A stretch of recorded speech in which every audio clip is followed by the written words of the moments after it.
Notre circuit se poursuit en direction du cimetière. Point commun des rues à emprunter, leur dénomination en liaison avec la Seconde Guerre mondiale. Quittons d'abord la rue du Général de Gaulle, commandant en chef des forces françaises libres et de la résistance à l'ennemi, puis président de la République française. Cette rue s'appelait autrefois rue d'Aubourdin, puis rue de la Gare à partir de la création de la ligne de chemin de fer dès 1865. Suivons la rue de la Libération, tracée sur l'ancien sentier de l'Orphelinat, basé sur un ancien pâturage. Le choix de son nouveau nom traduit bien la liesse populaire au moment du retrait des troupes allemandes.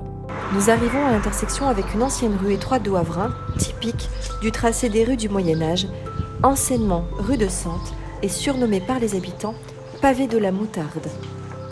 Y aurait-il eu des moutardiers autrefois ? Mystère.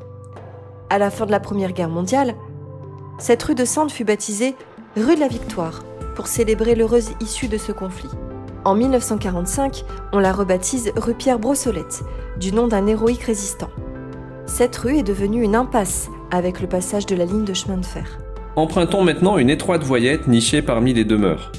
Difficilement repérable, elle nous mène à un nouveau quartier créé dans les années 1970 à l'emplacement d'une briqueterie détruite à la Première Guerre mondiale et dont il ne reste aucun vestige. C'est toujours dans le continuel esprit militaire que ce lotissement fut appelé rue des Résistants. Nous approchons maintenant des cimetières.